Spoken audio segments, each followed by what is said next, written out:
So hi guys, very warm welcome to all of you. Sir आज से हम अपना नया चैप्टर स्टार्ट करने जा रहे हैं जो कि है magnetic effects of electric current. So यार आगे बढ़ने से पहले बता दूं जो लोग यहाँ पे नए आए हैं, सो ये एक हमारी सीरीज चल रही है जिसमें हम देखेंगे कि हम कैसे 30 डेज में 90 प्लस मार्क्स स्कोर कर सकते हैं। सो इसमें हम फुल सिलेबस कवर करेंगे। सो मैं रिकमेंड करूँगा कि आप पूरी प्लेलिस्ट को शुरू से देखें। सो आगे बढ़ते हैं। ठीक है जी, ये हमारा 12th चैप्टर है यार। तो यार इसमें सबसे पहले हम देखेंगे कि मैग्नेट क्या है। मैग्नेट कहता है यार एक सब्सटेंस है जो अट्रैक्ट करता है आयरन और आयरन लाइक सब्सटेंसेस को। ठीक है जी, उसके बाद है यार प्रॉपर्टीज ऑफ मैग्नेट। प्रॉपर्टीज में क्या है, every magnet has two poles that is north pole and south पोल।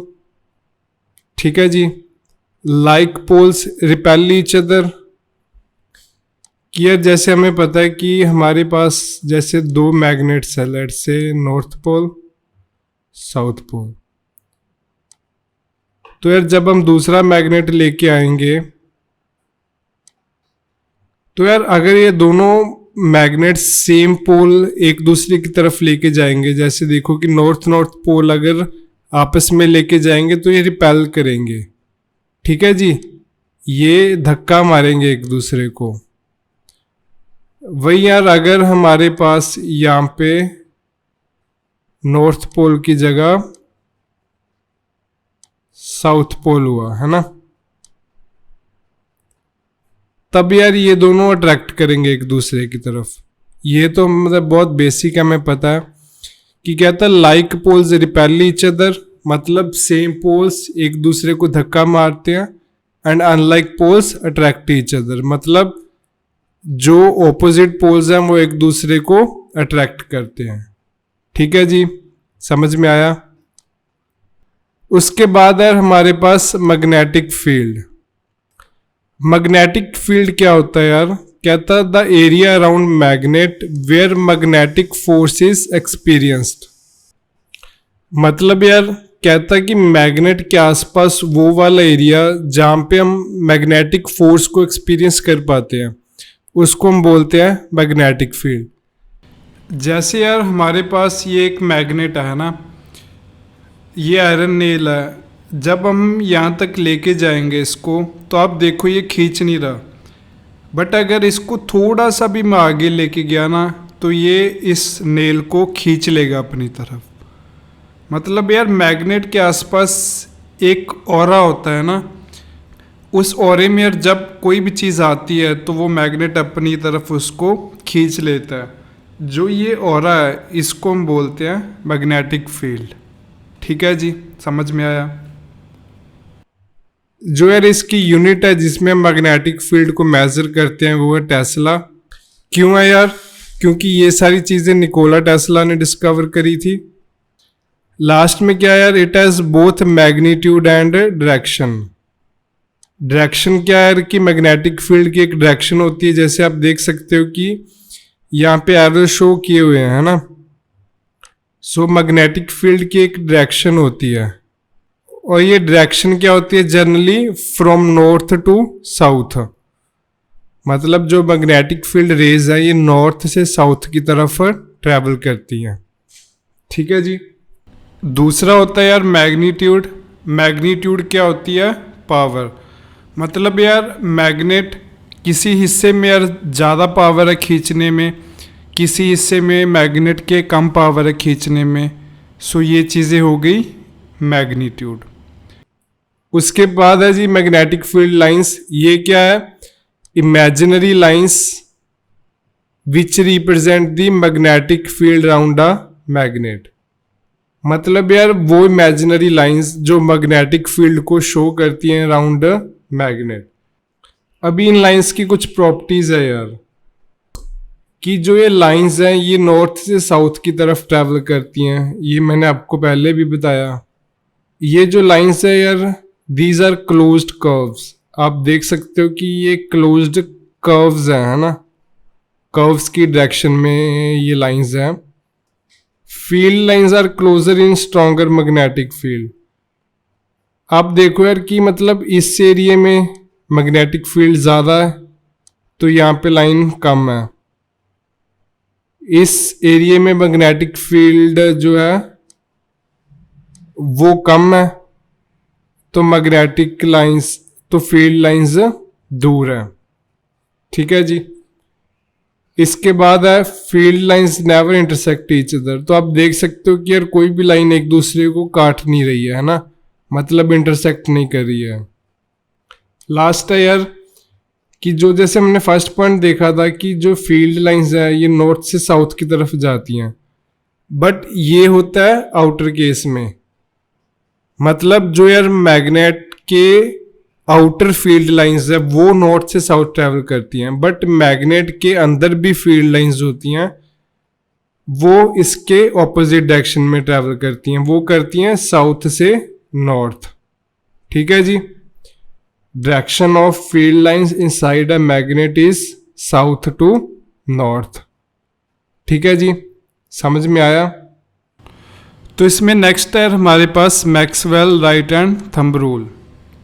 सो यार ये आपको साथ साथ परफॉर्म भी करना है। सो आपको सबसे पहले इस डायग्राम की तरह अपने हाथ में कोई भी पेन या पेंसिल को होल्ड करना है। एक चीज़ जो आपको ध्यान रखनी है कि आपको सिर्फ राइट हैंड ही यूज़ करना है, क्योंकि ये रूल तभी काम करता है जब हम राइट हैंड को यूज़ करते हैं। सो ये दोनों डायरेक्शंस में काम करता है, जब थंब आपका ऊपर की तरफ है और जब थंब आपका नीचे की तरफ है, ये दोनों चीज़ों में काम करेगा।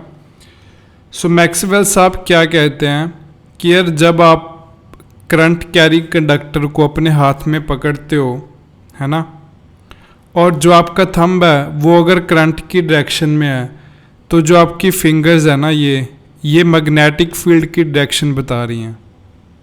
जैसे देखो यार हमारी फिंगर्स इस डायरेक्शन में है तो हमारा मैग्नेटिक फील्ड इस डायरेक्शन में होगा। सो अगर हमारी फिंगर यार इस डायरेक्शन में है तो आप देख लो हमारा मैग्नेटिक फील्ड इस डायरेक्शन में है। ठीक है जी। सो इस तरह यार हम ये रूल यूज़ करते हैं मैग्नेटिक फील्ड को फाइंड करने के लिए। सो यार ये था हमारा Maxwell right hand thumb rule. So यार हमारे सिलेबस में दो रूल्स हैं, एक है Maxwell right hand thumb rule जो हमने अभी पढ़ा, एंड सेकंड है Fleming left hand rule. So अभी Fleming left hand rule study करेंगे।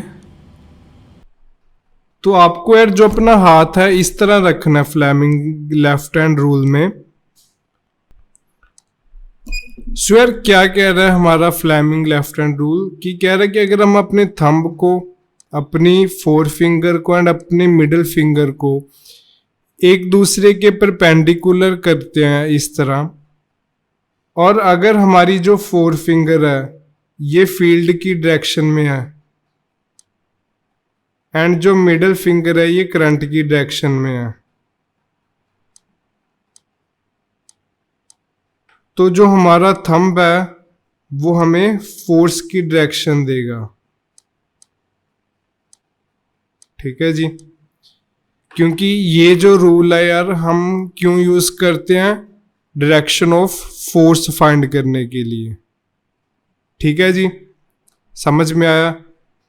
सर लास्ट में एक बार दोनों रूल्स में आपको एक डिफरेंस बता देता हूँ।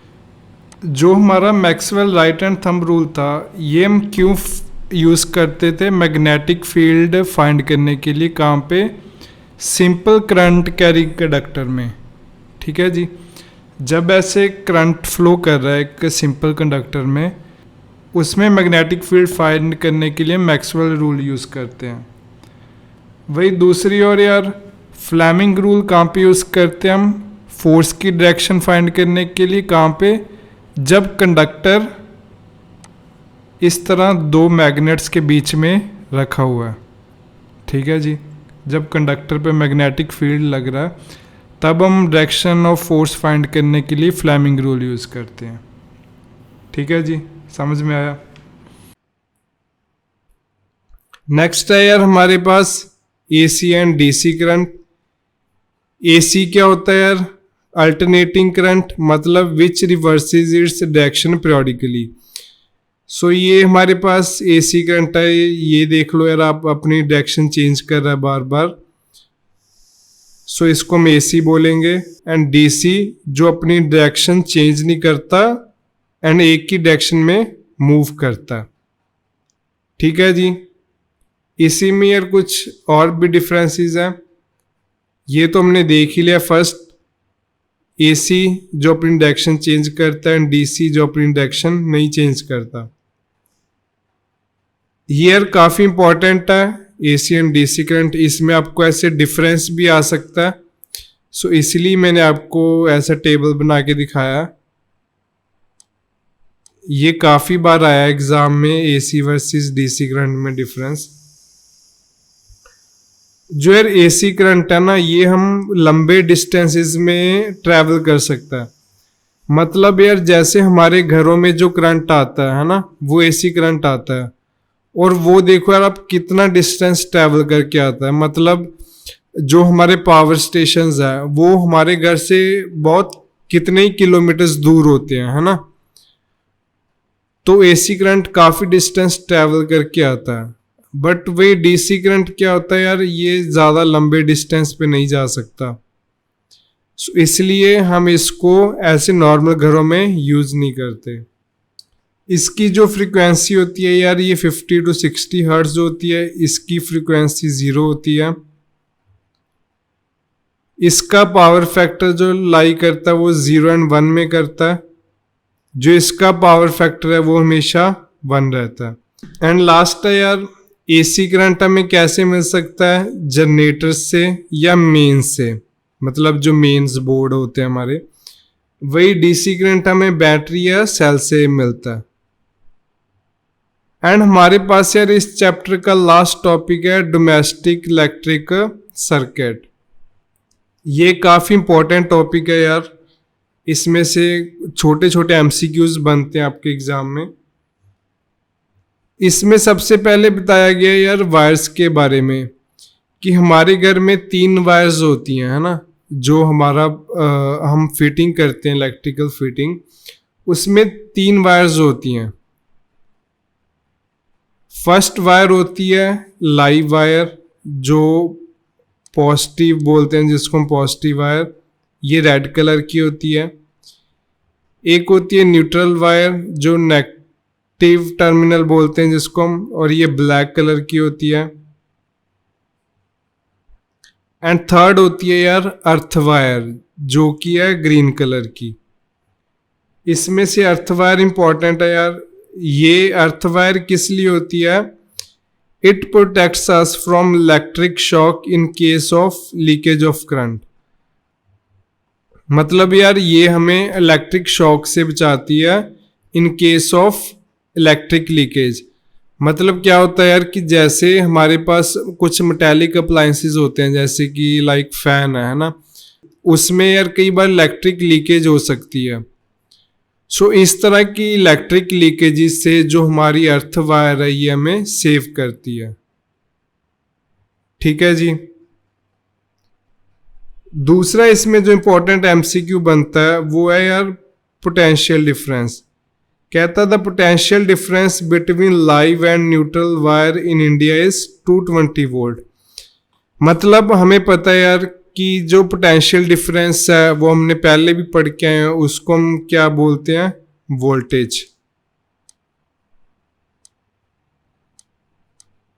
ठीक है जी, हमने पहले भी पढ़ के आए हैं, पोटेंशियल डिफरेंस होता है हमारी वोल्टेज। एंड हमें पता है यार कि इंडिया में जो हमारी वोल्टेज है वो 220 वोल्टेज आती है ना।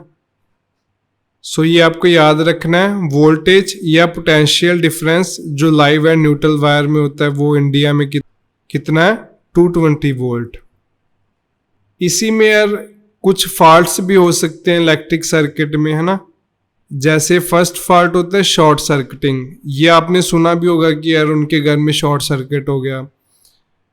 शॉर्ट सर्किट क्यों होता है यार, कि जब ये जो लाइव वायर है ना, ये न्यूट्रल वायर से कनेक्ट हो जाए, जब ये दोनों वायर्स आपस में जुड़ जाती हैं live wire and neutral wire, जब ये दोनों आपस में जुड़ जाती हैं तो हमारे पास शॉर्ट सर्किट हो जाता है। It is caused by touching of live wire and neutral wire. And overloading क्या होता है यार, कि जब हमारी जो इलेक्ट्रिक वायर है ना, वो ओवर हीट हो जाती है, मतलब ज़रूरत से ज़्यादा गर्म हो जाती है। किस वजह से? जब उसमें बहुत ज़्यादा करंट आ जाता है तो उसको हम बोलते हैं ओवरलोडिंग। सो यार इसी के साथ हमारा चैप्टर फिनिश हुआ। आई होप कि आप लोगों को समझ में आया होगा। अगर कोई भी टॉपिक नहीं समझ में आया तो यार इसको प्लीज़ एक बार रिपीट करके देखो। So again, thank you guys for listening me. See you in next chapter.